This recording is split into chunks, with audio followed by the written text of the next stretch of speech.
First of all, listen, it's interesting about all these young guys today. They never call on us and say, hey, thanks for the kind words and telling me how great a player I am. But when they play like crap and we call them out, we don't know what we're talking about. Listen, I'm easy to find, but I get sick of these guys complaining. These young guys, they never call us and say, when a coach is wrong, I'm going to call him out. But when players are wrong, I'm going to call them out. But listen, I'm going to criticize guys if they deserve it. And listen, they can kiss my ass if they don't like it. Yes! What's going on, YouTube? It's Nathan back with another video presentation. Welcome to episode 16, season 1 of Big Nate Talk Podcast. I hope everybody is doing well. I hope everyone had a great day. We're in the middle of the week as of like today's Wednesday, but oh man, there's just a lot to get into tonight. I'm just champion. How are you doing? Good to see you. Man, Jammer. Yes, Bucks are NBA champions, man. There's so much we're gonna get into tonight. But before we get into the video, I need to have a kind of like a little serious moment. This is the things I need to say up front. I do want to, first and foremost, I want to apologize, ladies and gentlemen. Last episode, Sean Spencer joined me, and I had Jammer, as you see, joined me as a special guest. And unfortunately, we had some trolls that tried to disrupt the flow of the show. I'm still learning all the streaming stuff, and I understand, you're going to get that here on YouTube. You're going to get that. But, if you like to be a guest, want to talk sports, want to talk about life, different things like that, let me know in the comments below. But I'm not wasting my time on trolls or different things like that. I'm not wasting my time on it. But the Milwaukee Bucks, man, 50 years. The Milwaukee Bucks. I called it. I said it. It's about damn time. I'm really proud of this team. Giannis and Chris Middleton. 8 years ago, if you'd have told me like where these guys would have been at, I wouldn't even think they would have made it this far. Chris Middleton coming out of Texas A&M and Giannis coming from Greece. Just to see the growth of these two guys these last 8 years, and just to see where they've been at. I'm just proud of this. I'm proud of the Bucks. Congratulations. Words just can't. Words can't express. From being bounced up the first round and losing in the conference finals to Toronto back in 2018, and then losing to Miami last year in the bubble. And then to just see where the growth of this team, Giannis, from most improved player to defensive player of the year, rookie of the year. Then you bring on a guy like Coach Budenholzer, who I have been hard on, since during his time in Milwaukee. Let's just call it what it is. If they didn't win, they didn't get past the conference finals, he would have been fired. Let's just call it what it is. From where his time in Atlanta, he had, back in 2014, if I remember saying that correctly, they won 60 games but lost the conference finals. And then, 2018 again, they won 60 games, lost the conference finals. And, Milwaukee, the reason why I'm proud is because Milwaukee has killed this narrative that you need to lead the best players to win a championship. This idea of let's just create a super team is debunked. You don't need all the best players. The Milwaukee Bucks did it their way. PJ Tucker was acquired mid-season from Houston. Drew Holiday from New Orleans. Brooke Lopez.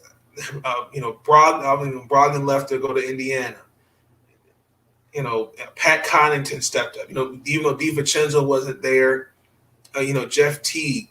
It's the others. They just did their part and they played their role. And it's time we really give Giannis the true respect that he deserves. It really is disgusting to really see that Giannis publicly from other stars is not getting the acknowledgement that a Kevin Durant or LeBron gets. Not a slight on those guys, but I'm just saying I think it's egos, and I think it's a little bit of he's a good player, but he's not on my level. So let me play a quick clip of Chris Paul. This was in before Game 4, where he was asked a question about that.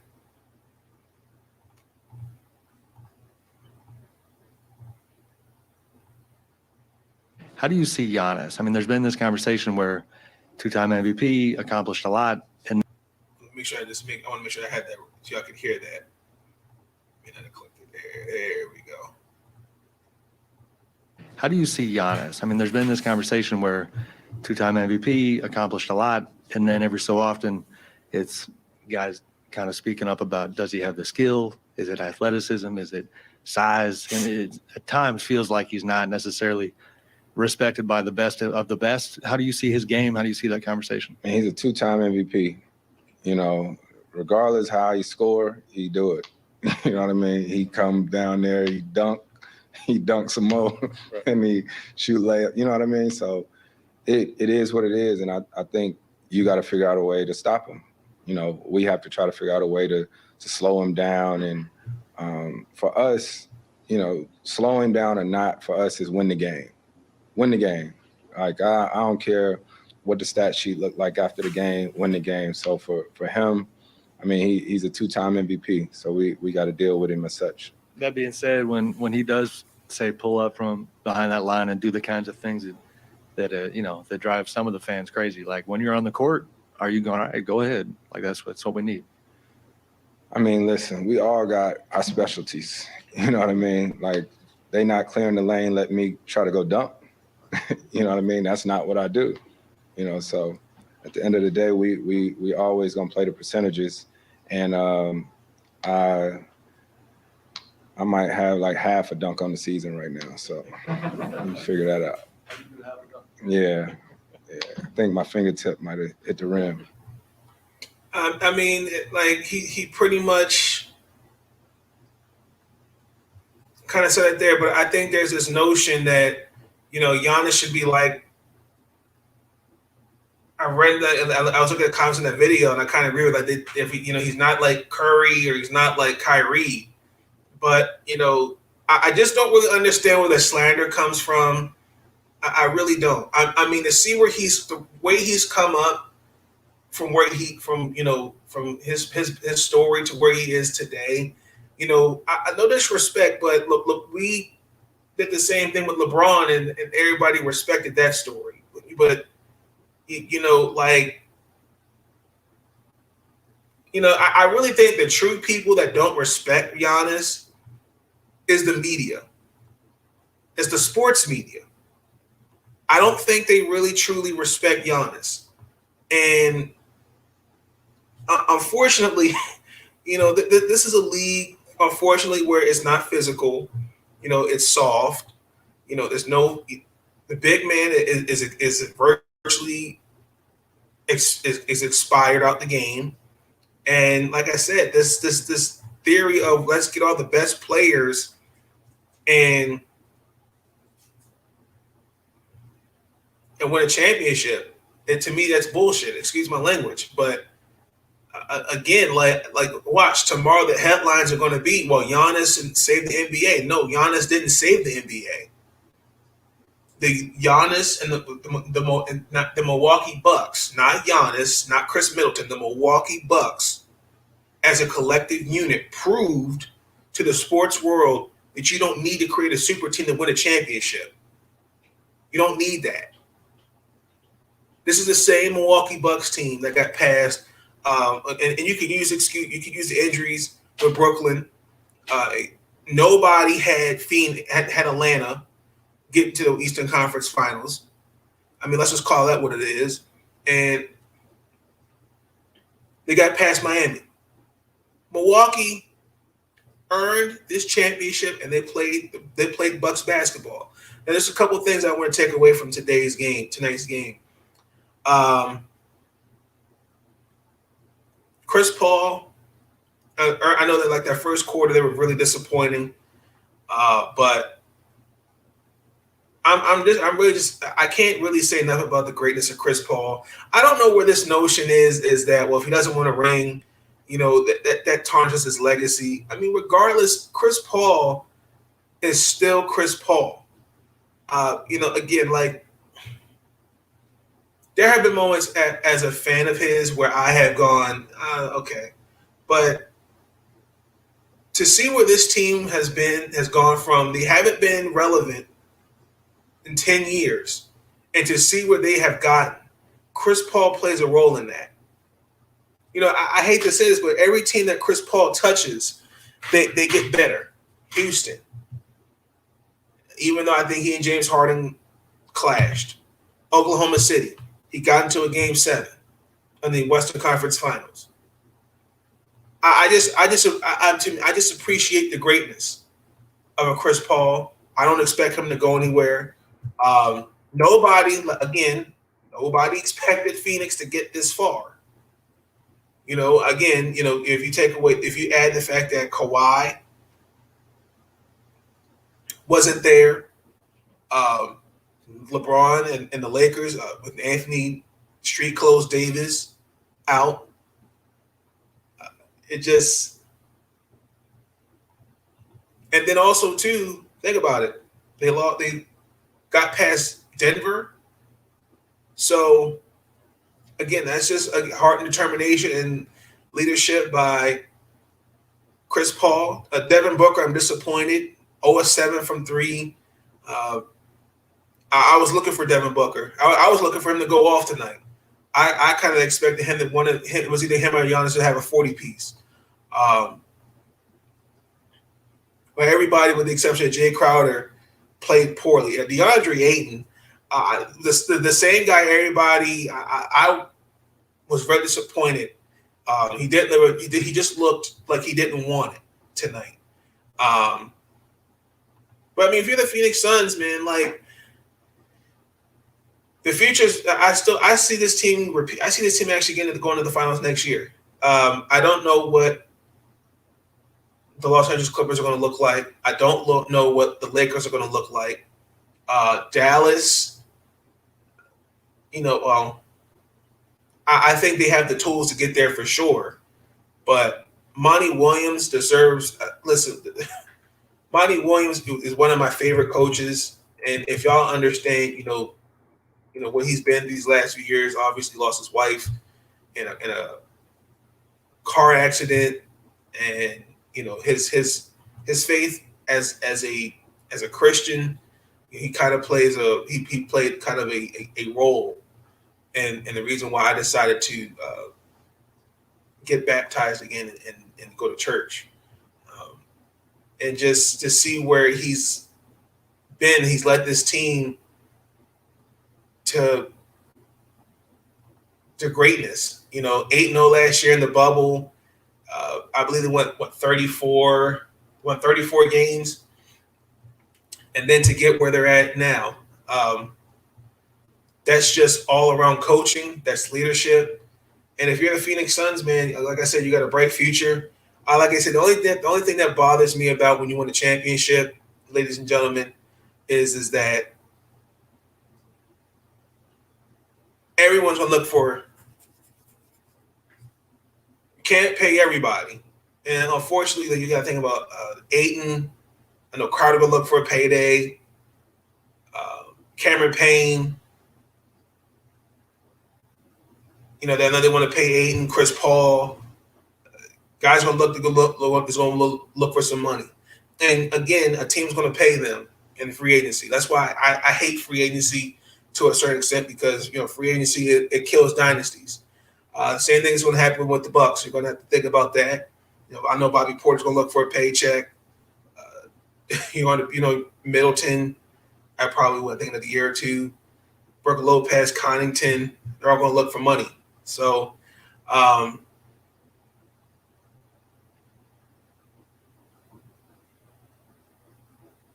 again, like I said, biggest thing was Giannis put a 50 piece. Like everybody with the exception of Pat Connaughton and Jeff Teague had a positive turn, positive differential.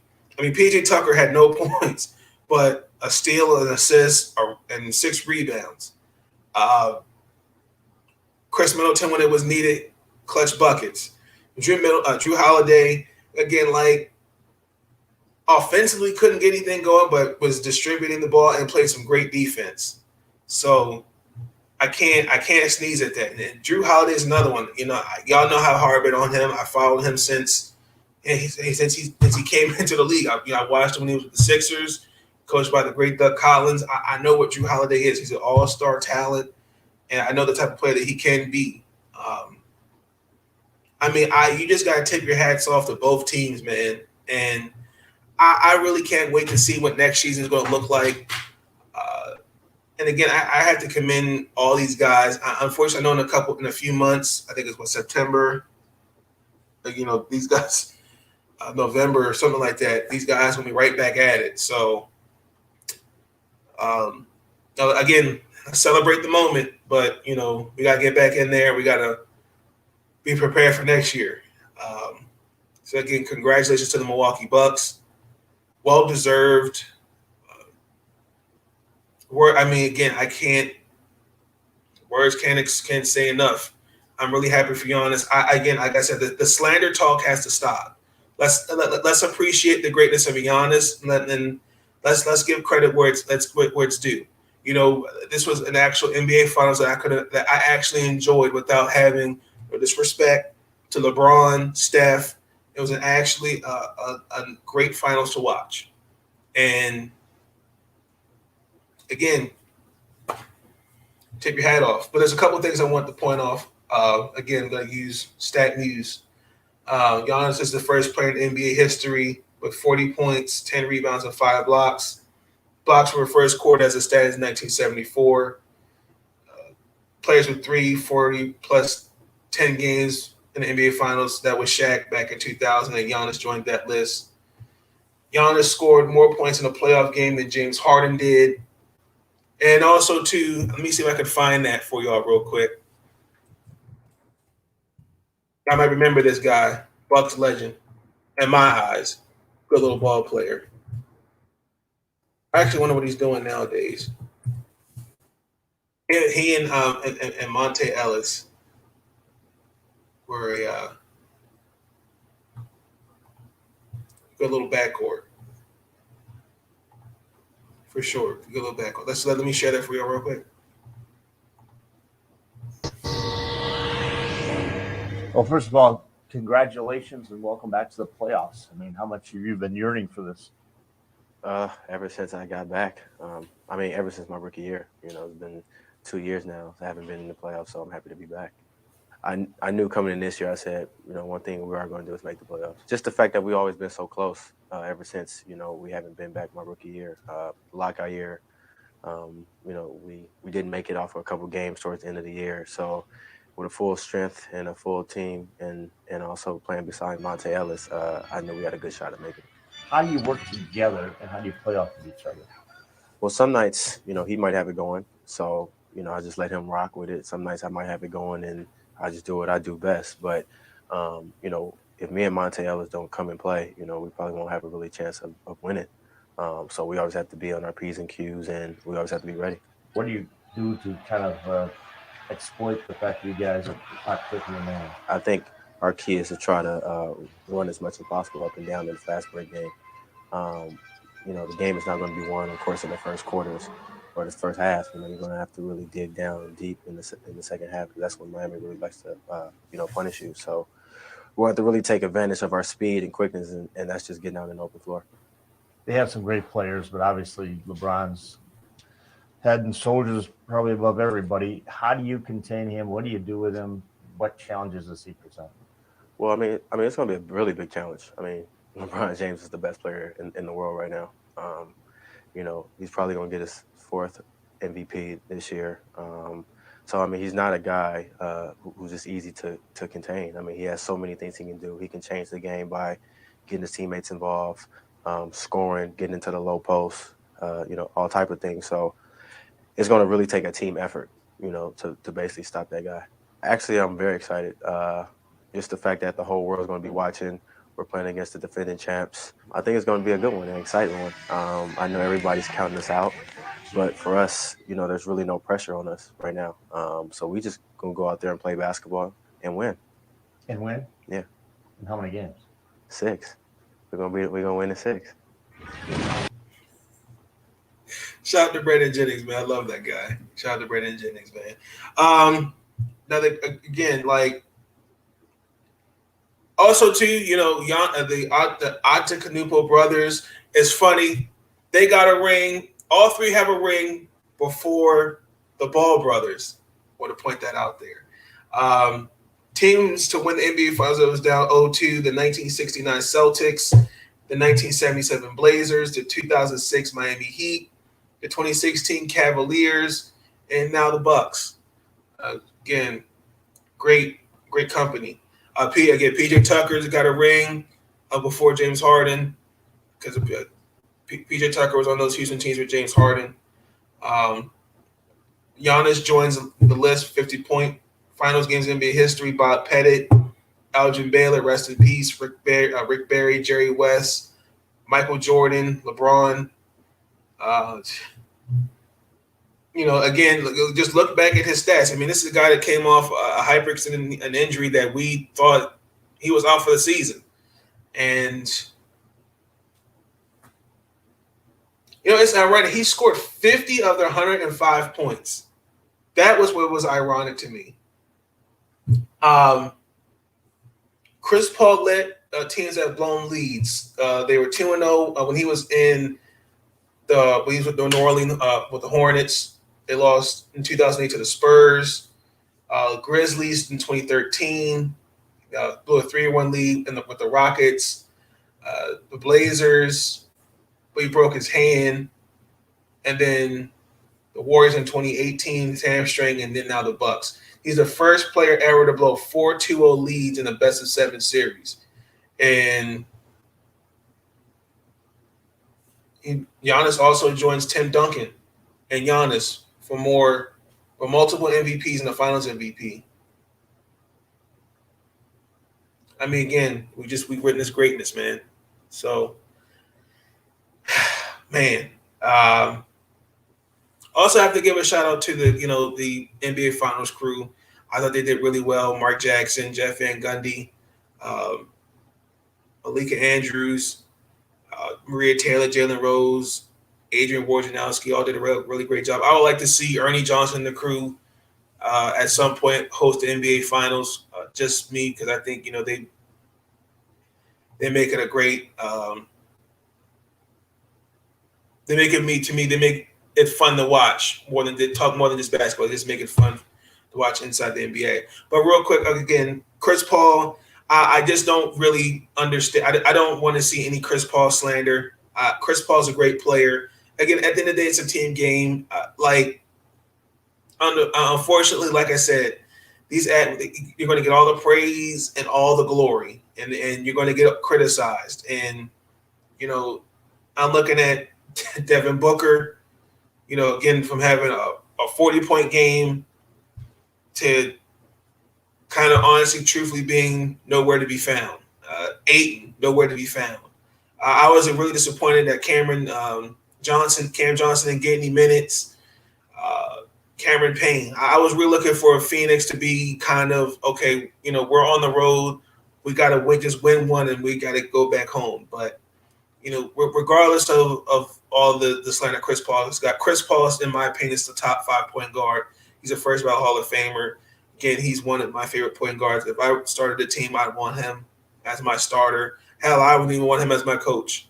I mean that. And, unfortunately, media controls the narrative, and games are not written on paper, people. So,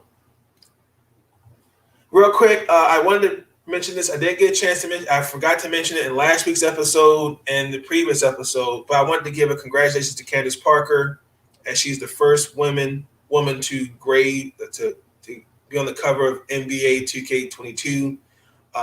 So they have that edition. They have the edition with Kareem Abdul-Jabbar, Dirk, and Kevin Durant, and then Luka Doncic as their own cover separately. I think it's great. Candace Parker is one of my favorite players, and obviously, I think she's one of the best WNBA players in the game. Again, I followed her from Tennessee. Well deserved. I can't really wait to see what NBA 2K22 looks like. Honestly, I've been retired from playing NBA 2K because the last few years it's not been fun to watch. Not fun to play. Excuse me. It's just not been fun to play. Cappie Pondexter. This is going to be a little tough. Cappie Pondexter is another basketball player that I follow. One of the top players in the game. I think she's like in the top 15. And I caught her at the end of her college career at Rutgers, and then particularly when she got drafted by Phoenix. But I got to see a lot of her play more when she played for the New York Liberty. And I don't know what's been going on with her lately. But I'm not going to play a whole clip. And let me just say this. This is not me bashing her or nothing like that. But this is very, very concerning because she came up with some very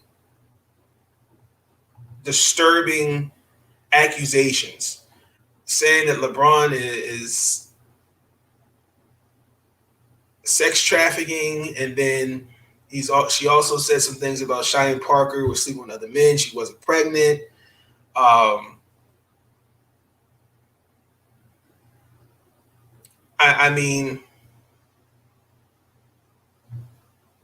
know she got arrested recently for, I think, failing to show identification.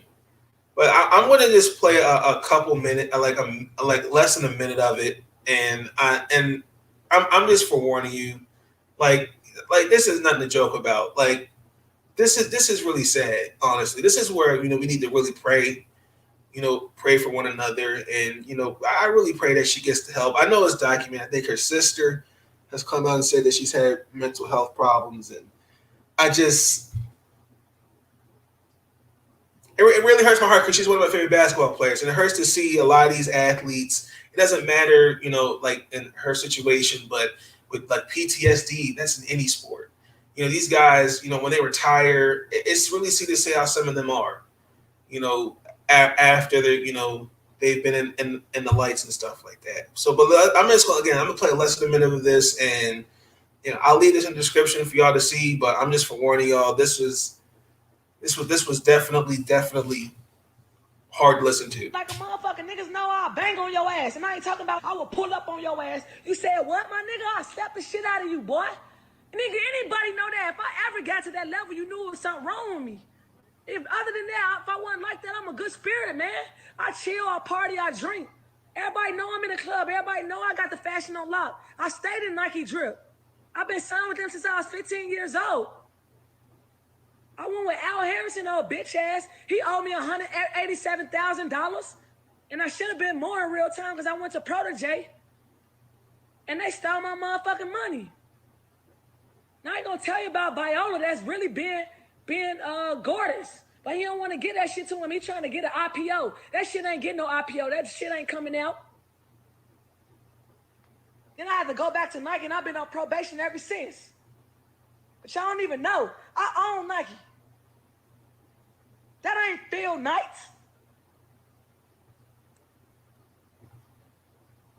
Yeah, like honestly, like I like again, like some of the things she was saying, like she claiming to own Nike. Allen Iverson owes her $187,000. LeBron stole money out of her bank account. Like, bro, like that is some scary stuff. Like, I don't really know what to say. You know, I'm really honestly, truthfully, just going to continue to pray for her, Cappie. Again, you know, it's just really sad to have really seen that. And you know, if you look on her Instagram, she's posting pictures of Beyonce and all that. I'm like, wow. Like, I just we're going to move on. We're going to stick with basketball. Team USA basketball.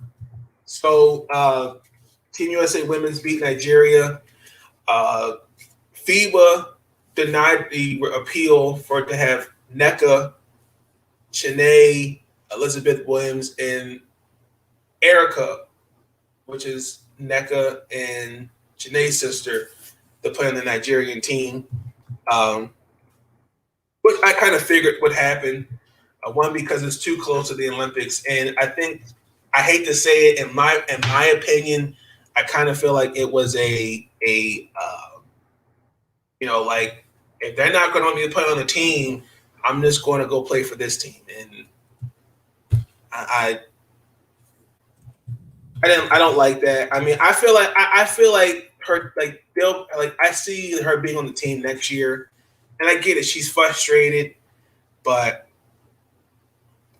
I just feel like there was a better way of handling that. On the women's side, Carly Samuelson had to withdraw from the 3v3 because she tested positive for COVID. No, Katie Lou, I'm sorry, not Carly Lou. Katie Lou. She had to withdraw. I apologize for that. I'm just going to read her statement on Instagram, and I was just shocked to really have seen that. But she says here, I am devastated to share that after getting sick with COVID-19, I will not be able to go and compete in Tokyo. Competing in the Olympics has been a dream of mine since I was a little girl, and I hope someday soon I can come back to realize that dream. I'm especially heartbroken as I am fully vaccinated and took every precaution, but I know everything will work itself out in the way it's supposed to. I wish nothing but the best to my USA B teammates as they go out there and crush it. I'll be cheering you on every step of the way. And then Zach LaVine entered COVID protocols.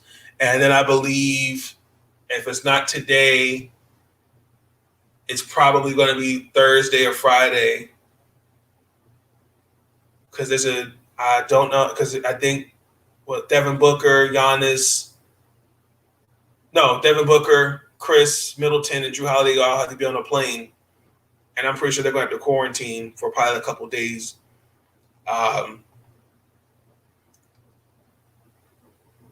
There's somebody on the USA Olympics team, they had to withdraw. And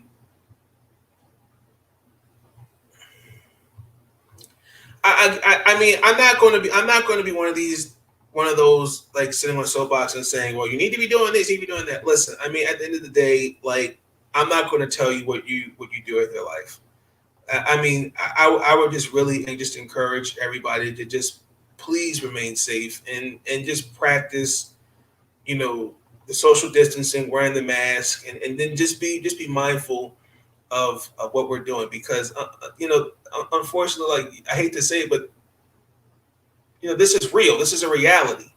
people have died from this, and unfortunately that now the new variant is in the country, and it kind of just seems like where I live, we're now back in a state of emergency, which is beyond crazy to me. Like it was even taken away, that it was stopped, but that's neither here nor there. But again, I just encourage y'all to just stay safe and just continue to just look out for one another. And understand that, we will get through this. I understand it. We've been in quarantine for well over a year, and it just, I understand it. I get it. I want to get back out here and do, go to a movie, go to a concert, go to a sporting event. I do. But, we all have to do our part. And, you do what you got to do, but, you got to just be safe. So I believe again, and again, there's talks about canceling the Olympics, and it's like, wow, I just feel like all that hard work, if I represented anyone on that team, to just any country, to just get the announcement, oh, we're canceling the Olympics due to the amount of recent cases of COVID, I'd be devastated. Me personally, I wouldn't know what I'd do in 4 years. I don't know. I just couldn't. This is just me. If I well, I don't know. I mean, I still see the Olympics going on. I really do. But again, unfortunately, her situation, she is fully vaccinated, and you can still get it. And it's beyond me. Unfortunately, we have the same situation going on with the NFL where, there's guys that haven't gotten vaccinated, and different things like that. And tonight, you saw 65,000 people out in the Deer District. And I know Jeff Van Gundy said Dr. Fauci is cringing watching that. So, I mean, again, I just encourage y'all just be safe and just, just be safe, y'all. There was another topic I wanted to get into. I kind of wanted to revisit a topic I did a while ago. It was in episode 5, and it was either 5 or 6, and that was sports and fans. I cannot.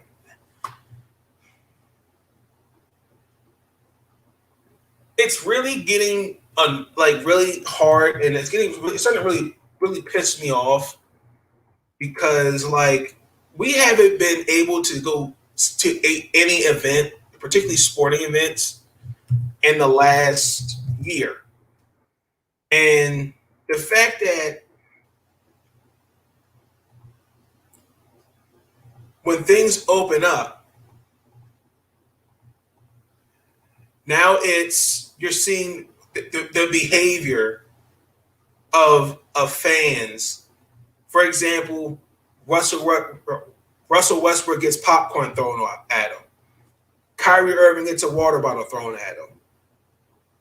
I don't get it. What do you gain from doing those kind of things, other than you make yourself look like an idiot, and unfortunately you take away the moment of fans really trying to enjoy the game. Now, you had another incident where it featured the Red Sox and the Yankees, and we all know how that's probably one of the best baseball rivalries and honestly in sports, other than the Celtics Lakers, in my opinion, where Alex Verdugo got a ball thrown at him. Now, if you remember similar situation, Adam Jones, when he was in Boston, somebody threw a banana peel at him. We can't, it's to the point where, I don't understand. We're, taking away the moment because, you paid all that money to watch these guys perform, and yet people want to act like fools and don't think about the consequences. Well, if I throw popcorn at Russell Westbrook, oh, he ain't gonna do nothing to me. Or I throw a bottle of Kyrie Irving, he ain't gonna come up to the stands and fight me. Just like a couple years ago in Utah, same situation with Russell Westbrook. It was a husband, it was a couple, and Russ to the point where he's literally threatening. He said, excuse my language, but he said, I'll fuck him up. And the judge dismissed their claim because of mental stress and all this other to try to sue Russell Westbrook for money. It didn't work. But here's the video. Now, first of all, let me just say this: the game should have been postponed, should have been stopped because it was pouring. There's 3 pitches though, and there's some discussion right now going on between Alex Verdugo and left field and some of the fans to the point where the game is being delayed. Yeah, they threw a ball at him, I think. And Jared Duran in his first big league game comes over and tries to help Verdugo calm down. You can see the ball laying next to him.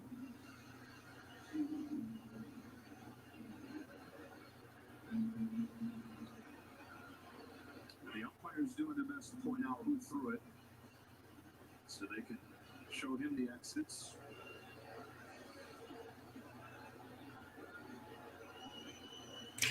See, unfortunately, that takes away the moment. And he was putting. Now, suppose he went up there,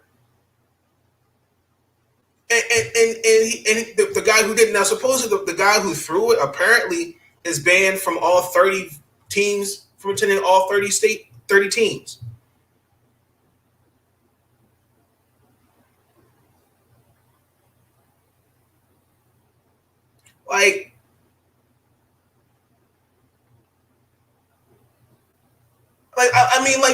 We can't go to these sporting events and just sit back and just enjoy the game anymore. Like, we can't do that. Like, again, the same example when the Jazz were playing the Grizzlies. So a couple guys said some things towards Ja Morant's folks, which was deemed inappropriate.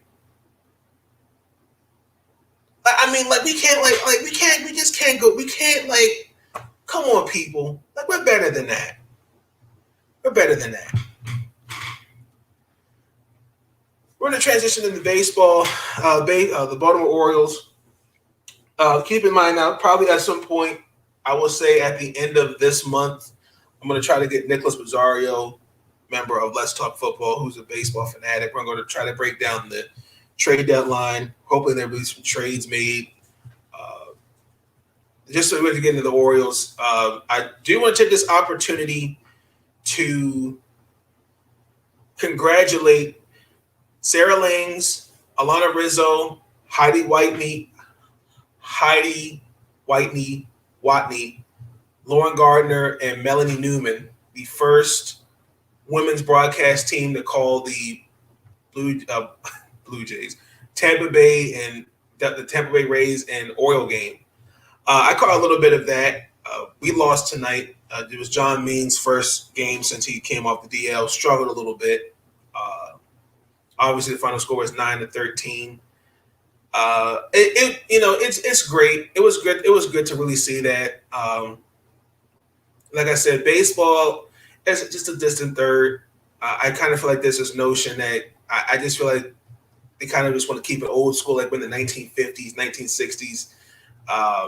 And to me, that just makes it, that doesn't make it fun. And it's great to get a different perspective of more of, the leagues kind of going in that direction of, we need more women, but I would like to see more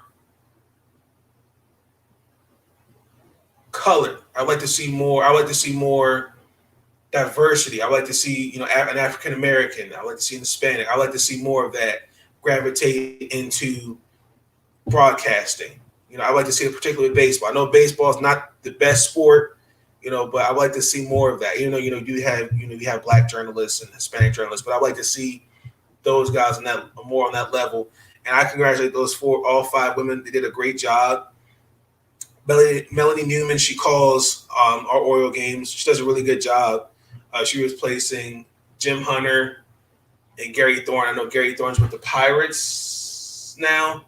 So, but, like I said, tonight really wasn't a great game. Again, the bats just really weren't there. I mean, he went 5 innings. He allowed 5 runs, but I'm looking at the stats here. Severino didn't really have a great game. I think Santander, Hayes, kind of working out the kinks. I think I'm trying to figure out where this team was from Kansas City.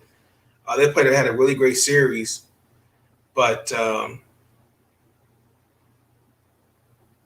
I thought they played really well. Even though like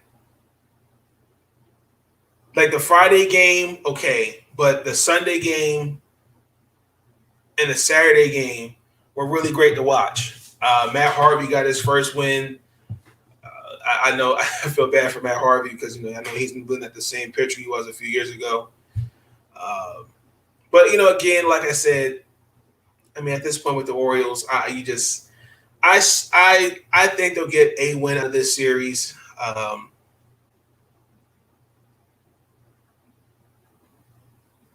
But I'm sorry, we won Monday. I apologize. So I think tomorrow is whoever breaks the tie. I mean, I hope we'll win that for sure. Then we go play the Nationals at home, and then the Marlins come here, and then we got to go to Detroit for a 4-game series. Like I said, August and September, particularly August, that's when you really find out who's on the ball club next year and who's not on the ball club. But also too, for any team, who's your pretenders, who's your contenders, because like Baltimore, you can count them out. Baltimore, I was really happy we really got 30 wins. So, because Arizona is 1 game away from winning 30. So they're the only team left that hasn't won 30 games. Wow,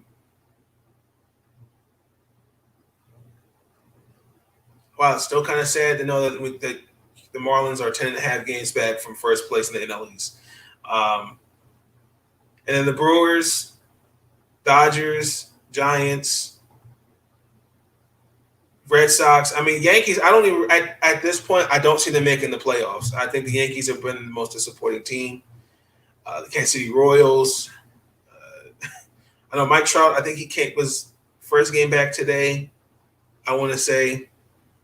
The Seattle Mariners, they're 51. They're third in the AL West. And Houston, Oakland, I'm glad the city of Oakland just approved a stadium for them. I think it's like a waterfront. So I'm actually really glad that happened because, it was really disappointing that, that the Oakland Raiders are not there anymore. And I couldn't imagine what the city would have been like without the Athletics. I get it. The Coliseum she's old and she's being held on by electrical tape and gum. So it's time for a new stadium. So I'm glad the city of Oakland's doing that. Shout out to Oakland, by the way. I want to transition into football. Aaron Rodgers declined a 2-year deal extension, and that would have actually made him the highest paid quarterback, if I'm saying that correctly. And I kind of feel like I think that really kind of signals the end for Aaron Rodgers in Green Bay. I really do. Again, I'm using my lovely source, Spot Track, which is great. And we understand the contracts. He's on pace he's actually set to earn $14.7 million and I'm gonna round that up to $7.5 million bonus in 2021.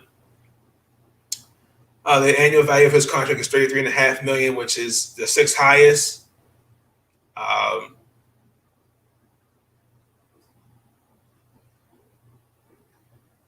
I think he just personally wants out. I know the contract would have kept him in there for 5 more years. I think he just wants out. I just think that them getting Jordan Love and them not really addressing the needs that I think he wants. I think it all plays a role.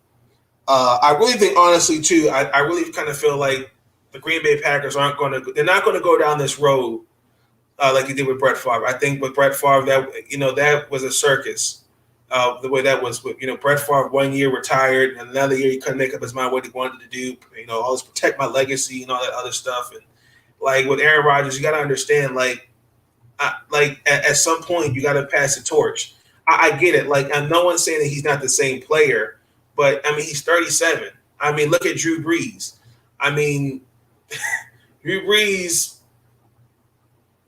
wasn't the same quarterback when he came back from that rib injury. He just was not. And I look at the team. I think Jameis Winston and Taysom Hill are going to be fine.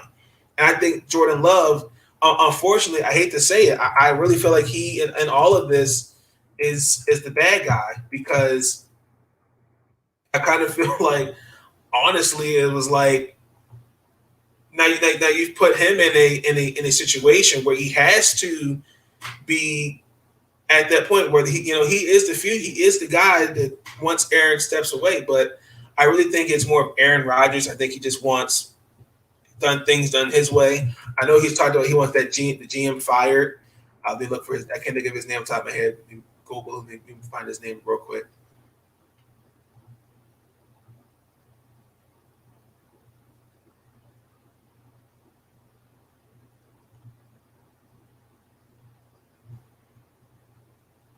But it's not about the money. It's Brian Gutekunst. I can't think if that's how you say it. Gutekunst. That's how you say his name. He's the GM. I know Aaron Rodgers has said that he doesn't want him as GM. He wants him fired. But I don't think it's, again, like I said, it's not about the contract. I think the relationship is beyond repair. And I blame Aaron for that too, in a sense. And again, where did he learn that from? Exactly. So last but not least, Baltimore Ravens signed Todd Gurley.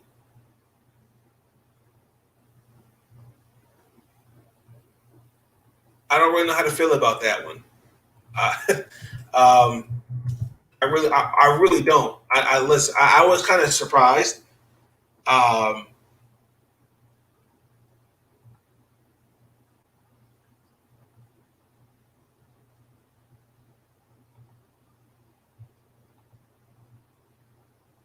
Wait a minute.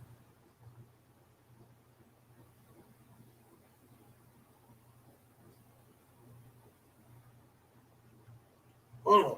Wait a second.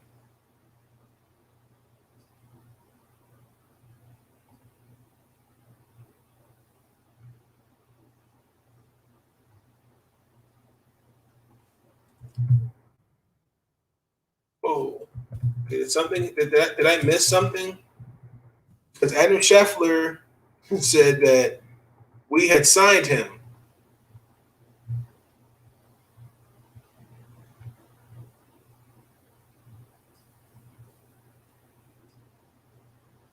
Wow, Quan Alexander's a free agent? Oh, wow, I didn't even peep that.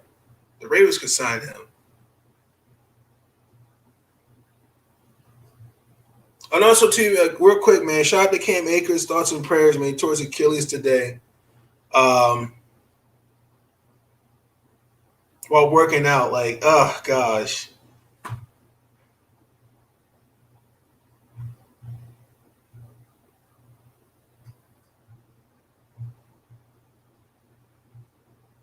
Hold on, because I'm not crazy. I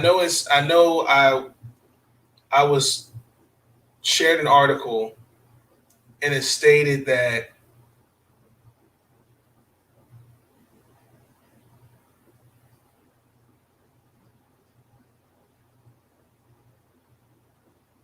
wow, okay, so that was deleted. So Adam Schefter deleted the tweet. So Todd Gurley did not sign with us, because I was really sitting there trying to really figure out when that happened, and I was kind of feeling like I don't really see how he would fit. So I do apologize for that. I could see probably him going back to well, not take it back because they like their running back core. They have I like Henderson, Darrell Henderson, and then Xavier Jones, and then they just drafted what's his name, Jake Funk, the 7th round. So, I mean, at some point, it all depends on what they could do, but let's see what else is going on here. Oh, Kawan Short. Great. That's great to see him back. Kawan Short was a former Panther, y'all, and he had to get shoulder surgery. And he can be signed with anybody. But the Ravens, I'm disappointed. I would have liked to see the Ravens really go after a pass rusher. They need one. Still, I know Melvin Ingram just signed with the Pittsburgh Steelers. And then Justin Houston is still a free agent. So, I don't know. But y'all let me know y'all thoughts on these topics. Again, I do apologize for that because I was told someone sent me a private message. It was Adam Scheffler that said that the Ravens had signed Todd Gurley. And I was like, I was kind of flabbergasted by that because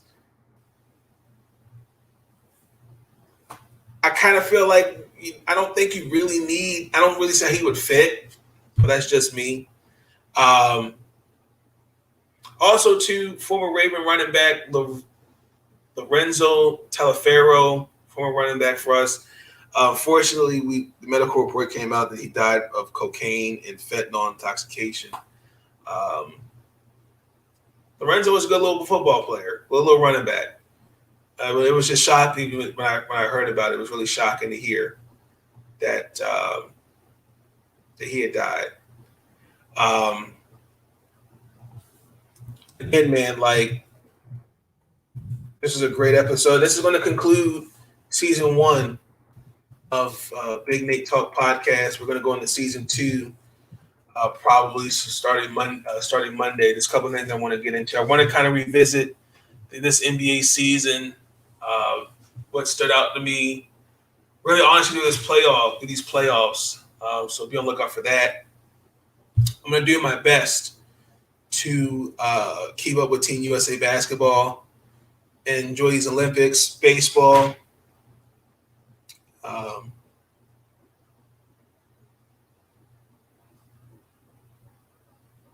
There's a lot to get into season 2. I can't wait.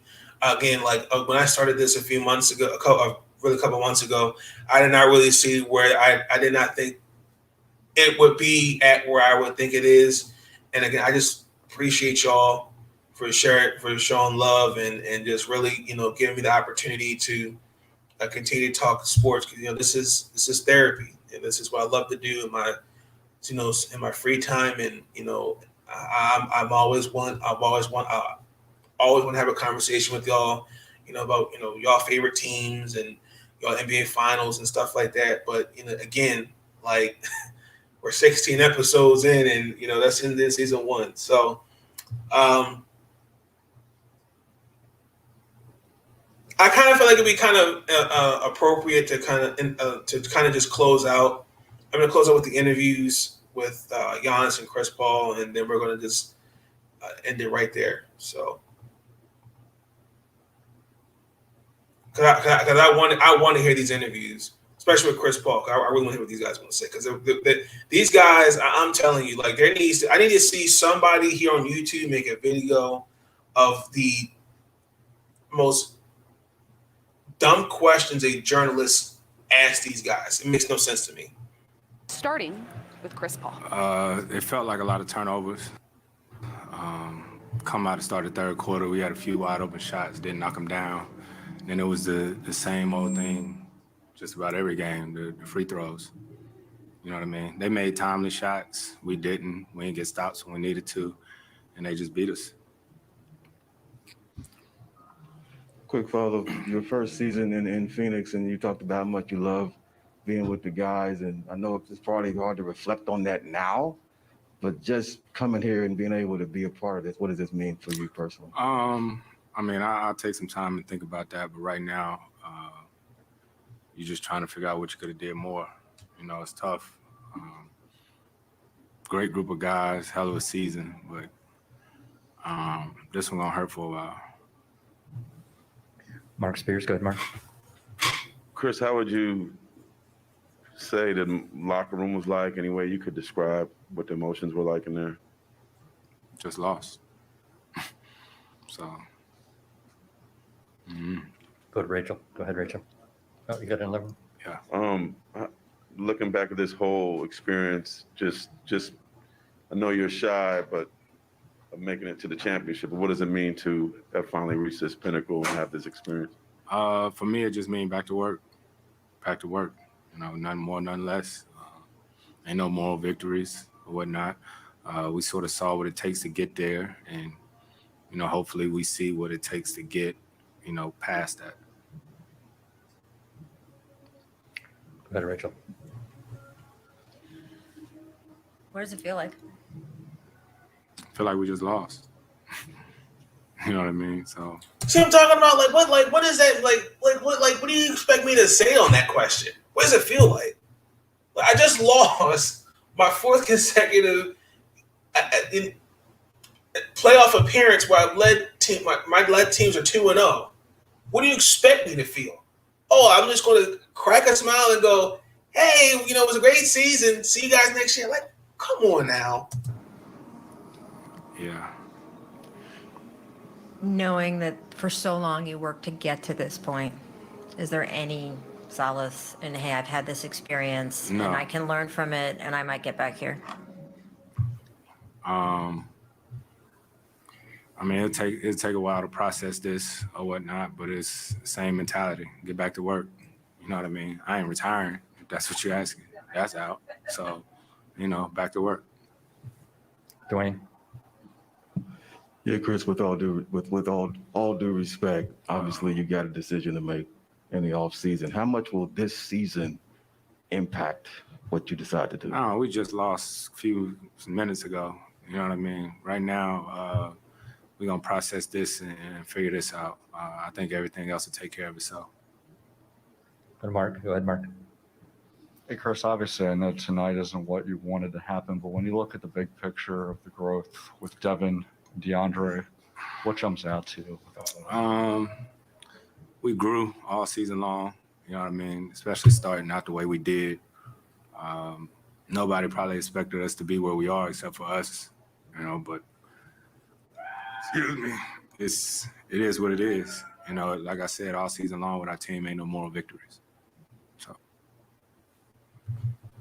Let me play the Giannis one, and then we're going to batted each other and just winning. He scored 50 of their 105 points, Say by that the again. way. Say that He again. scored 50 of his team's 105 points. That and boy he's good. at the podium now. He dunked one and it looked like he was just playing Nerf ball. Nerf hoop. Oh, yes, wait. Hold on. I got to put the show. TA, I love Coach Saint, my brother, Jim Paskey, wasn't able to be here, but we represent them. TA, I love you. I love you. And Pat, Coach Saint, I love you too. Questions? Sean, over on the right. Oh my God. Giannis, when you first started playing basketball, did you ever think a moment like this would happen? Man, no, man. No. I started playing basketball just to, help my family, try to get them out of the struggle, the challenges we were facing when we were kids.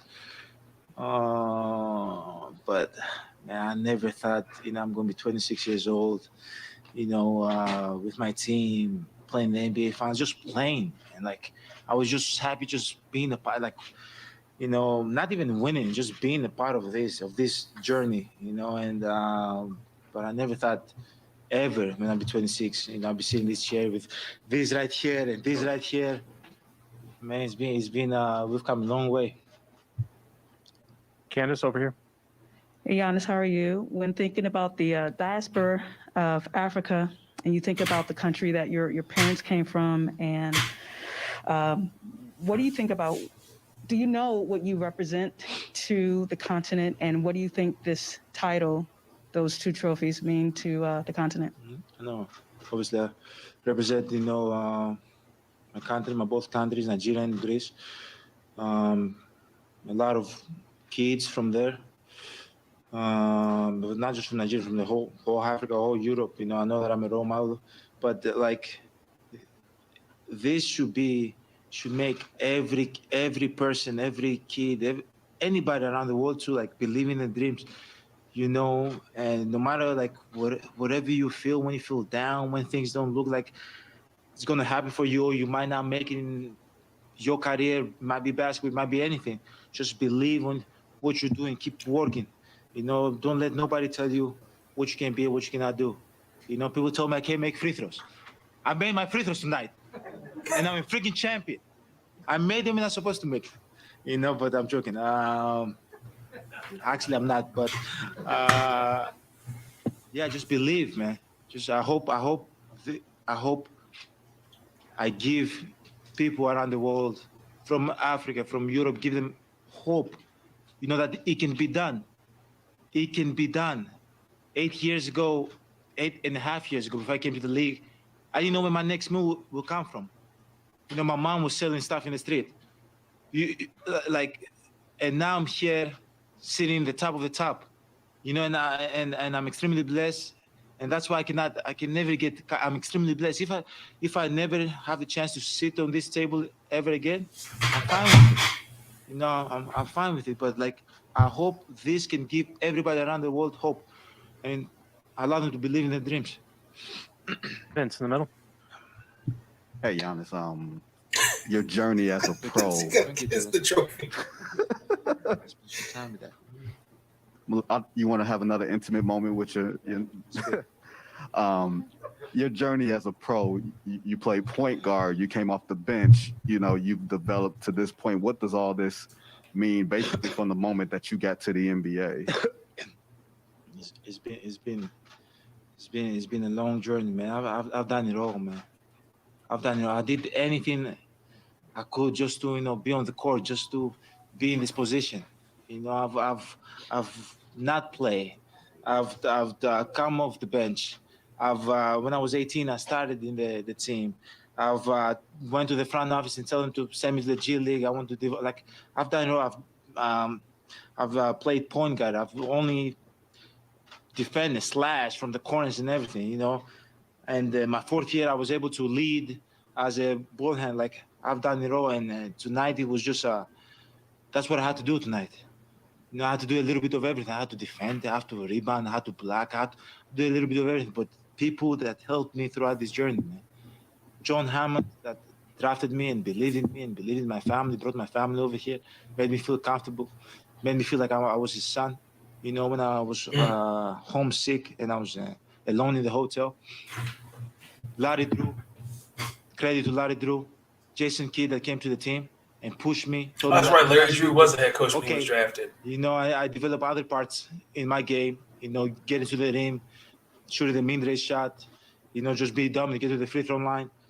And Coach Bud, Coach Bud believed in me. Told me that in order for me to win, in order for me to be great, I have to trust my teammate. I have to trust my team. I have to make the right pass. I cannot be stubborn. And I got to trust the process. And it was a 3-year process. But we got it done. I want to thank all of these guys. And as I said, I've done it all on the court. I've done it all off the court. And I'm keep going. I can't stop. That's my personality. I'm not stopping. Just as a quick follow-up. Yes. When you re-signed your contract, your extension, I'm sure it was with this in mind. Oh my gosh. I think that's just a Sagittarius in him. But again,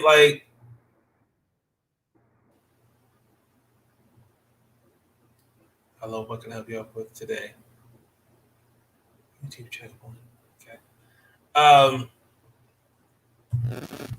Again, his story is it's amazing to know where he's come from. And to just really see where he's been at and to just to see where he's at today. So let me just share that video. And then we're also going to play the clip with him. I think he was like 18, 16. Then that's going to be it. Obviously, I wanted to get the job done. But that's my stubborn side. Like, it's easy to go somewhere and go and win a championship with somebody else. It's easy. I could go. I don't want to put anybody in the spot, but I could go to a super team and just do my part and win a championship. Still won. But this is the hard way to do it, and this is the way. And we did it. Did it, man. Jim on the front. I mean, again, like I say, he killed this narrative that you need, the best players to. You need the best players to win a championship. So, I mean, I'm going to leave the. Let me see if I can find it real quick.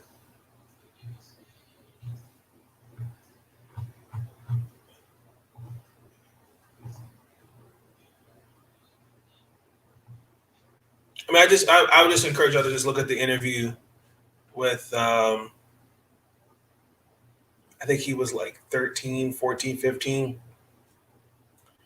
Just to see where he's gone, he's come from, and it's just to see tonight that at 26, it's just greatness, and we just got to appreciate it. I'm happy for him because we're both December babies, we're both Sagittarius, so it's ironic his birthday is the day after mine. So I love that. So again. That's going to conclude episode 16 of Big Nate Talk Podcast. Let me know your thoughts on the topics I touched on today. If you want to see more, just leave them in the comments. And like I said, this concludes season 1. I can't wait for season 2 as we get into football, baseball. We're going to talk about the offseason with the NFL and different things like that. But, again, I just thank y'all for the support y'all give me on this podcast, and Billy just giving me the opportunity to use this platform to just speak my mind, and I'm grateful for the love. So, with that being said, I'm out. Peace. Stay up. First of all, listen, it's interesting about all these young guys today. They never call on us and say, hey, thanks for the kind word and telling me how great a player I am. But when they play like crap and we call them out, we don't know what we're talking about. Listen, I'm easy to find, but I get sick of these guys complaining. These young guys, they never call us and say, when a coach is wrong, I'm going to call him out. But when players are wrong, I'm going to call them out. But listen, I'm going to criticize guys that they deserve it. And listen, they can kiss my ass if they don't like it.